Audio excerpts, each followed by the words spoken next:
Hello taxpayer. Mitro, today we are going to discuss about the provision regarding the startup. As you are aware, our Modi government has a main focus on the startups. It is like a health tech startup, edutech startup and fintech startup. तो government ने इतनी job नहीं create की पिछले 7-8 सालों में. उनका main focus रहा कि हम स्टार्टअप के थ्रू इस देश को ग्रोथ करेंगे.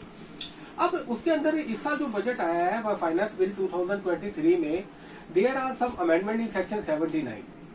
अब section 79 of the income tax act deal with the carry forward of the losses, set off and carry forward of the losses. अगर आपने कोई नई कंपनी बनाई, स्टार्टअप किया और स्टार्टअप आपका लॉस में चल रहा है, तो स्टार्टअप अगर लॉस में चल रहा है तो गवर्नमेंट कहती है आप 7 साल तक उस लॉस को कैरी फॉरवर्ड कर सकते हैं, और लॉस को कैरी फॉरवर्ड करते हैं जिस साल आपकी इनकम आएगी आप उसको सेट ऑफ कर लेंगे.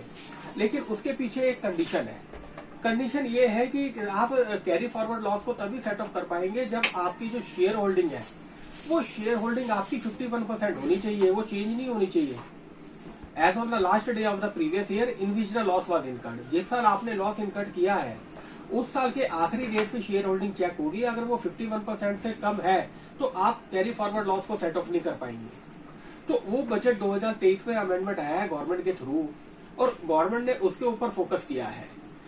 और आपको पता है there are some eligible startup under section 80 IAC of the act. कुछ एलिजिबल स्टार्टअप गवर्नमेंट ने बताए हुए हैं सेक्शन 80 IAC में, जिसमें टाइम पीरियड 10 ईयर्स का है. तो अब कोई भी एलिजिबल स्टार्टअप अपने लॉस को 10 साल तक कैरी फॉरवर्ड कर सकता है, लेकिन उसमें कंडीशन यही रहेगी कि as on the last day आपकी शेयर होल्डिंग 51% से कम नहीं होनी चाहिए. अगर आपकी शेयर होल्डिंग घटती चली जाती है, नए नए इन्वेस्टर आते चले जाते हैं और प्रमोटर ग्रुप की शेयर होल्डिंग कम होती चली जाती है, तो प्रमोटर के जो शेयर होल्डिंग है 51% से कम होगी, तो फिर आप अपने लॉस को कैरी फॉरवर्ड जो लॉस है आपका आप सेट ऑफ नहीं कर पाएंगे. ये अमेंडमेंट सेक्शन 79 में इस साल गवर्नमेंट ने किया है. Thank you.